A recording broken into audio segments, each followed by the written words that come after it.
तो yo what is सब YouTube, बहुत टाइम बाद वापस आ गया हूँ मैं एक और इन्फॉर्मेटिव वीडियो के साथ में। ये वीडियो काफ़ी इन्फॉर्मेटिव रहेगा क्योंकि देखो भाई, समर्स का सीज़न ऑलमोस्ट जाने को ही आ गया है और रेनी सीज़न आ रहा है। और ऐसे सीज़न में बहुत सारे लोगों की इच्छा होती है भाई राइड पे जाए इधर। ये सीज़न सही है कि आप गाड़ी परचेज करो।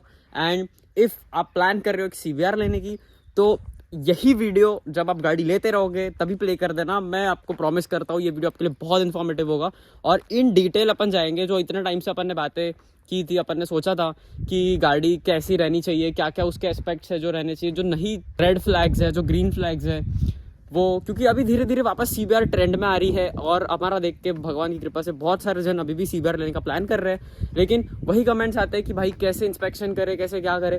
तो आज वापस से एक और बार हम इन डिटेल जाएंगे और इन डेप्थ में जाएंगे कि कैसे, और मैं लिटरली एक एक चीज़ बताऊंगा आपको कि क्या क्या आपको चेक करना है। तो सबसे पहले ये देखो, ये खड़ा हमारा जोटा ये हमारी प्यारी सी CBR 250 मैन।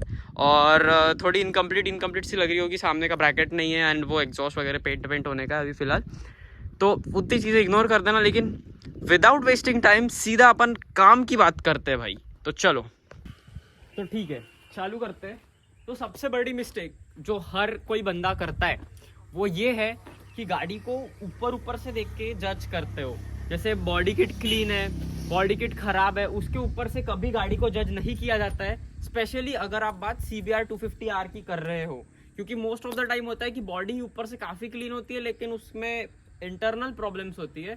तो स्टेप 1 वही रहेगा कि कभी भी गाड़ी को ऊपर से देख के जज मत करना। नेक्स्ट मिस्टेक जो सब करते हैं, सबसे पहली बात तो कि भाई जब अगर आपको CBR कहीं सेकेंड हैंड में सेल पे आई है तो वो कंडीशन वगैरह अच्छी दिखती है बाहर से, इंजन भी ठीक ठाक आवाज़ करता है, लेकिन अपन बहक कहा जाते हैं कि यार गाड़ी तो अच्छी दिख रही है, सब तो ओके ही है, तो फिर दिक्कत ही क्या है लेने में। लेकिन भाई वो दिक्कत कहाँ आ जाती है इस मामले में, आप अंधे किधर हो जाते हो कि गाड़ी कितनी किलोमीटर्स चली है। जो कि सबसे ज़्यादा, अभी तो खैर मेरी गाड़ी 44,000 चली, लेकिन जब मैंने लिया था तब ये 26,000 समथिंग चली थी। लेकिन मैंने बहुत से जनों को देखा है जो 50,000, 60,000, 70,000 किलोमीटर चली हुई CBR भी ले लेते हैं। भाई वो तुमको नहीं मालूम है कि उसने पहले से कैसी सर्विसिंग करके रखी है, क्या उसने proper time to time service की है, कि ऑयल चेंज करता है क्या, कौन से ग्रेड का ऑयल डालता है। भाई ये सारी चीज़ें मैटर करती है। तो सबसे पहली तो आपको मतलब एक ऐसी CBR देखनी है जो कम चली हो। लेट्स से 30,000 तक लास्ट अपर लिमिट है, 40, उसके ऊपर नहीं भाई। अगर बंदा बाइक एंथुसियास्ट है, जैसे मेरी गाड़ी हर बार टाइम टू टाइम सर्विस होती है, ऐसा वो बंदा है, देन इट्स गुड। फिर आप 60 तक का भी रिस्क ले सकते हो। अगर वो कोई नॉर्मल सा घचड़ बंदा है तो बिल्कुल नहीं भाई। गाड़ी के इंजन की उसने लगा के रख दी होगी, ये मैं लिख के देता हूँ भाई।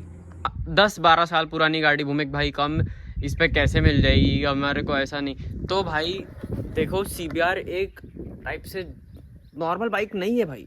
तो जो लेगा, ज़रूरी नहीं है ना कि वो रोज़ निकाले। हमको 2012 की CBR मिली है भाई, जो सिर्फ 23 हज़ार किलोमीटर चली है। इसीलिए थोड़ा ढूंढो, पेशेंस रखो, मिल जाएगी, मेरी गारंटी है भाई, मिल जाएगी, ऐसा कोई दिक्कत है नहीं। तो किलोमीटर्स के बाद में यार एक सबसे भयानक चीज़ जो है पंप। देखो CBR का जो फ्यूल पंप है ना भाई, ये फ्यूल पंप आता है कहीं 15,000 रुपये का, ठीक है, सिर्फ 15,000 रुपये का फ्यूल पंप। तो वो डालना बिल्कुल नहीं पुराता है। तो ये कैसे पता करना कि फ्यूल पंप अच्छा है कि नहीं, मैं बताता हूँ। सबसे पहली बात, अगर आपको पता करना है उसका फ्यूल पंप ख़राब है कि नहीं, तो आपको क्या करना पड़ेगा, वो गाड़ी में जब एकदम मिनिमल पेट्रोल रहेगा, जैसे पकड़ लो आधा पौना लीटर या 1 लीटर के आसपास पेट्रोल, जब वो डंडी ब्लिंक मारेगी तो देखना कि जब आप उसको रेस करोगे जब, या फिर उसको चलाओगे, तो वो पिकअप ही नहीं देगी। मतलब पहले 4-5 हज़ार RPM में शट से मिस मार देगी। सबसे बड़ा साइन है वो कि उसका फ्यूल पंप ख़राब हो सकता है। देखो ये एक लौता रीज़न है नहीं कि उसका फ्यूल पंप ख़राब है क्या, पर हाँ अगर मिस मार रही है स्पेशली कम पेट्रोल पे, देन फ्यूल पंप का प्रॉब्लम है। अदरवाइज स्पार्क प्लग का भी हो सकता है अगर पेट्रोल ज़्यादा होने पे भी मार रही है तो। पर सबसे जो ये तो एक हो गया कम पेट्रोल पे मिस मार रही है, लेकिन जब वो एकदम ज़्यादा हीट हो जाती है तो भी वो मिस मारेगी। जैसे जैसे गाड़ी चलाओगे पंप पे, मतलब समझो लेट से आप आधे घंटे से कंटिन्यू गाड़ी चला रहे हो या फिर ट्रैफिक में चला रहे हो, जब गाड़ी स्पेशली बहुत ज़्यादा गर्म हो जाती है तब वो मिस मारेगी। बहुत गंदा मिस मारेगी और समर्स में आपकी हालत ख़राब कर देगी। मेरी इस वाली का भी पंप ख़राब था, मेरी ब्लैक वाली का भी पंप ख़राब हो गया है, एंड इसका तो खैर नया डाले हमने, बट उसका नया पंप डालना पड़ेगा क्योंकि जब समर्स में मैं एक बार कॉलेज में इसको पार्किंग में रखा था और वो हो गई गर्म, भैंस की साली चालू ही नहीं हो रही यार। फिर मेरे दोस्तों ने वाटर कूलर से पानी ला के हमने उसके वो जहाँ प्लग होता है अपना पंप होता है ऐसे नीचे से ऊपर डाले भाई पानी। पंप तो टैंक के अंदर होता है लेकिन ठंडा करने के लिए स्टार्ट ही नहीं हो रही थी भाई, स्टार्ट ही नहीं हो रही थी। और एक सबसे खतरनाक चीज़ अगर आपको चेक करना है तो सबसे पहले टैंक खोलो भाई और देखो, एक सेकेंड ना, हाँ देखो कि टैंक में यहाँ ये देखो, यहाँ कहीं पे भी रस्ट नहीं होना चाहिए। ये रस्ट नहीं है, यहाँ रस्ट रहा अगर तो भाई बिल्कुल ग्रीन रेड फ्लैग है भाई, वो लेना ही नहीं।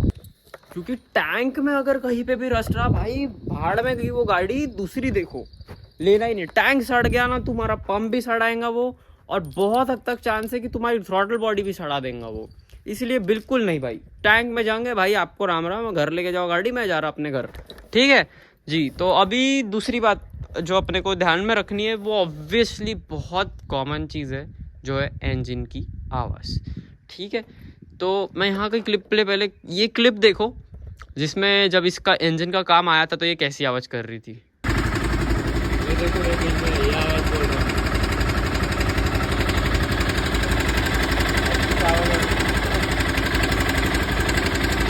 ये देखो सुने कैसी खड़ खड़ खड़ खड़ खड़ खड़ टैंक तक के वाइब्रेशन आते थे, और अभी आवाज़ सुनो इसकी। अभी तो खैर एग्जॉस्ट लगा है बट स्टिल देखो।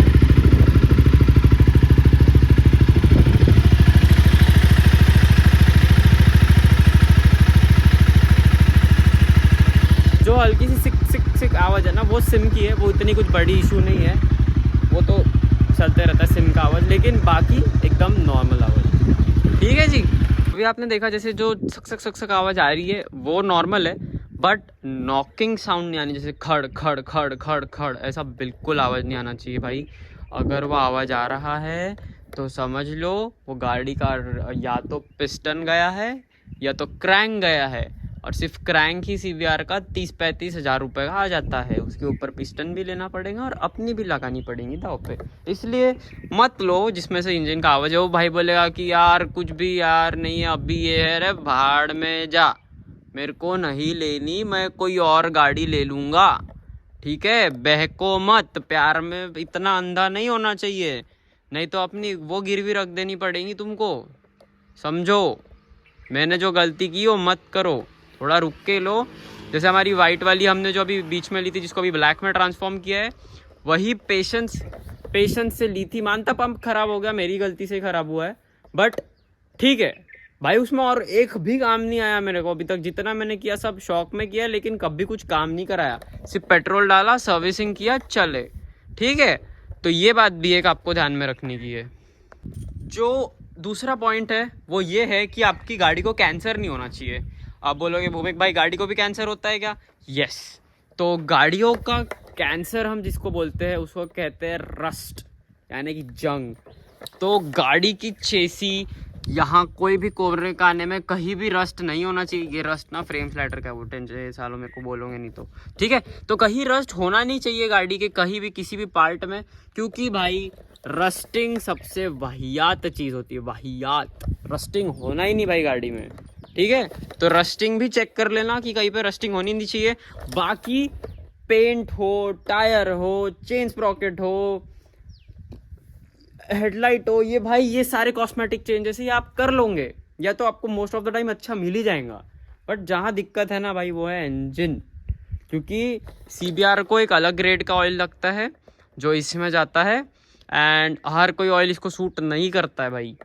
और इसकी एक लिमिट है जितनी ऑयल की, उससे एक्सेस डाल दो, ये 2.5 लीटर तेल पी जाती है इंजन ऑयल अगर डालने बैठा इंसान। तो ये कैसी सी बात हो गई यार, जबकि लिमिट 1200 ml की है सिर्फ। मेरे साथ भी वही हुआ था करके, तो इंजन उड़ गया था मेरी गाड़ी का, ठीक है।